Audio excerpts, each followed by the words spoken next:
Jampitsus, dan hari ini dilakukan pemeriksaan secara maraton kepada yang bersangkutan dalam kapasitasnya sebagai saksi. Dan setelah pemeriksaan sebagai saksi, penyidik setelah melakukan gelar perkara menemukan adanya peran perbuatan dari yang bersangkutan dalam perkara ini, sehingga oleh penyidik menyatakan yang bersangkutan sebagai tersangka. Dan setelah dilakukan pemeriksaan terhadap yang bersangkutan sebagai tersangka, penyidik juga berketetapan untuk melakukan penahanan terhadap yang bersangkutan.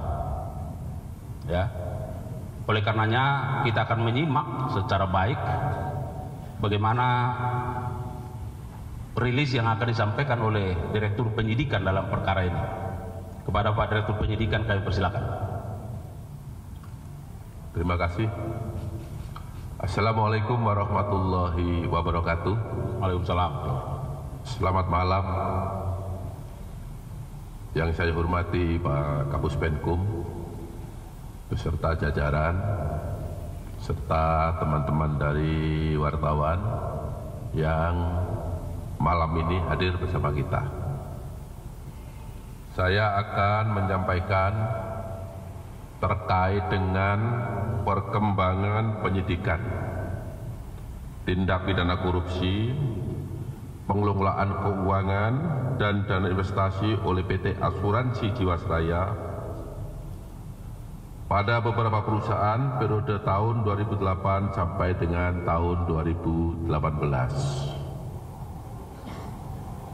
Sebelum saya menyampaikan ini juga, saya ingin sampaikan kepada teman-teman wartawan bahwa saat ini juga sedang ada 10 perkara korporasi terkait kasus Asuransi Jiwasraya ini yang sedang dalam proses penuntutan yang sebentar lagi akan dilimpahkan ke pengadilan. Sedangkan untuk perkembangan pada malam hari ini adalah dapat saya sampaikan sebagai berikut, bahwa pada bulan Maret 2008 Menteri Negara, Badan Usaha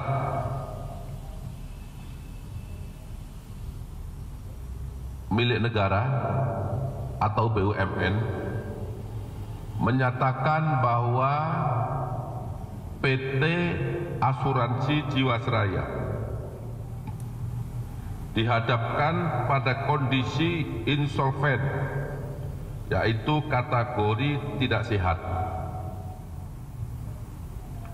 di mana pada posisi 31 Desember 2008 terdapat kekurangan penghitungan dan pencadangan kewajiban perusahaan kepada pemegang polis sebesar 5,7 triliun.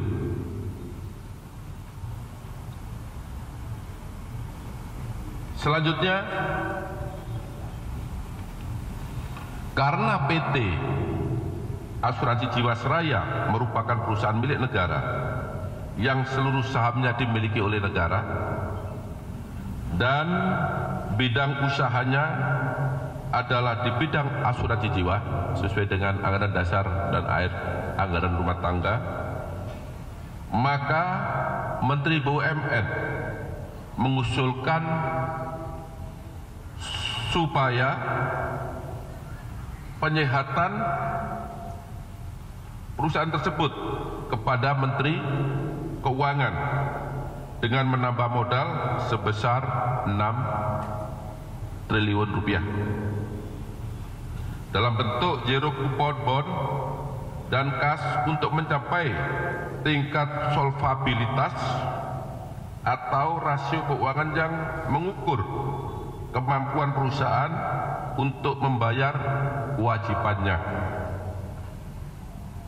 Minimum atau RBC, metode perhitungan untuk mengetahui kesehatan keuangan perusahaan asuransi yang merupakan ukuran untuk memastikan perusahaan asuransi mampu memenuhi kewajibannya sebesar 120%. Namun, usulan tersebut tidak disetujui karena tingkat RBC PT AJS sudah mencapai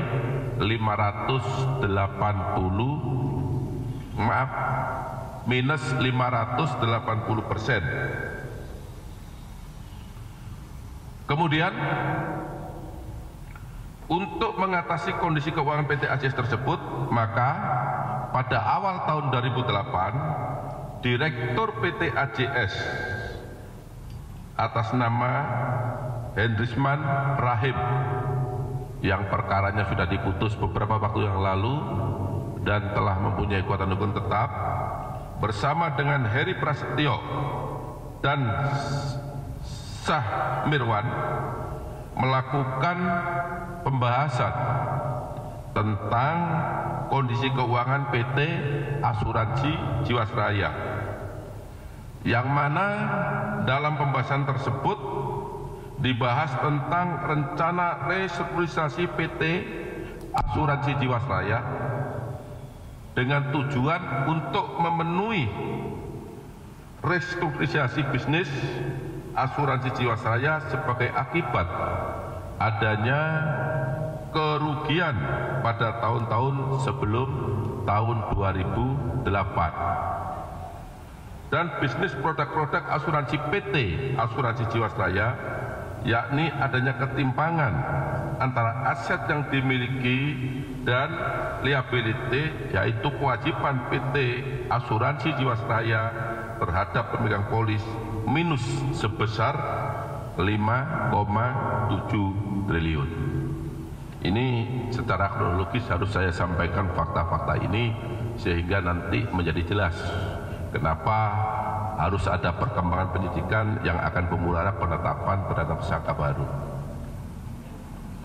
Selanjutnya, untuk menutup kerugian PT Asuransi Jiwasraya, Hendrisman Rahim, Heri Prasetyo dan Syah Mirwan membuat produk baru, yaitu saving plan yang mengandung unsur investasi dengan bunga tinggi, yaitu sebesar 9–13%.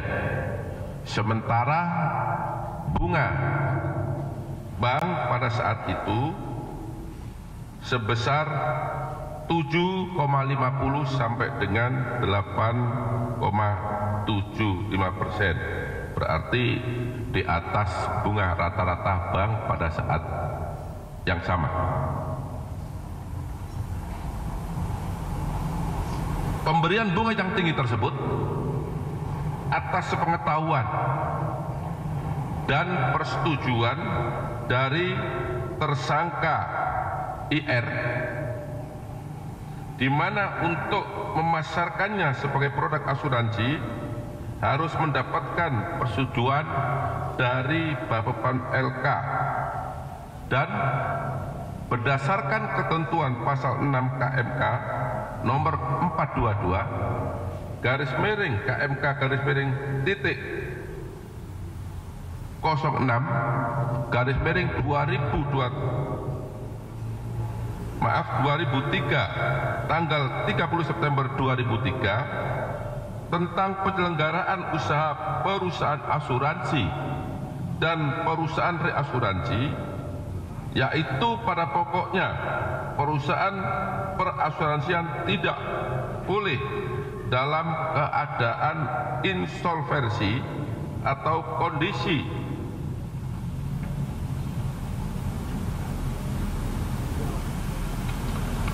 perusahaan tidak bisa membayar uang atau hutang atau kewajiban keuangannya tepat waktu. Kemudian melalui beberapa pertemuan, jadi pertemuan tidak hanya sekali tapi beberapa kali pertemuan, antara Bapepam LK dengan PT Asuransi Jiwasraya yang saat itu dihadiri oleh Edisman Rahim, kemudian dihadiri oleh Hari Prasetyo, dihadiri oleh Syahmirwan, dan dihadiri oleh tersangka IR yang saat itu masih menjabat sebagai Kepala Biro Perasuransian Bapepam LK yang membahas tentang pemasaran produk saving plan. Kemudian IR menyetujui dengan membuat surat yang berisi bahwa PT Asuransi Jiwasraya dapat memesan produk saving plan dengan surat antara lain nomor S.10214/BL/2009 tanggal 23 November 2009 dan surat nomor S.1684/MK.10/29 tanggal 23 November 2009. Padahal pada saat itu tersangka tahu bahwa kondisi real PT Asuransi Jiwasraya saat itu dalam keadaan insolvensi. Kemudian pemasaran produk saving plan dengan struktur bunga dan benefit yang tinggi kepada pemegang polis sangat membebani keuangan perusahaan karena tidak dapat diimbangi dengan hasil investasi. Yang tadi saya katakan investasi bunganya rendah, sementara tadi menjual produk dengan bunga yang sangat tinggi.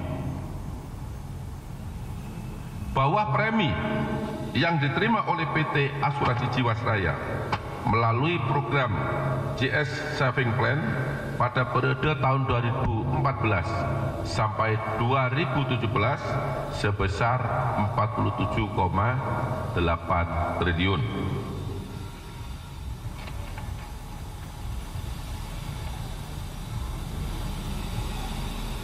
Selanjutnya, saya sampaikan bahwa dana yang diperoleh oleh PT AJS yang diantaranya melalui program saving plan tersebut dikelola oleh PT Asuransi Jiwasraya dengan cara ditempatkan dalam bentuk investasi saham dan reksadana yang dalam pelaksanaannya investasi yang dilakukan tidak didasari prinsip good corporate governance dan manajemen risiko investasi, di mana dari penelusuran transaksi investasi saham dan reksadana tersebut diketahui terdapat transaksi yang tidak wajar terhadap beberapa saham, antara lain IIKP, SMRU, TRAM, dan sebagainya, serta beberapa saham lainnya yang dilakukan baik secara langsung maupun melalui manajer investasi yang mengelola reksadana, sehingga transaksi tersebut mengakibatkan terjadinya penurunan nilai portofolio aset investasi saham dan reksadana dan mengalami kerugian.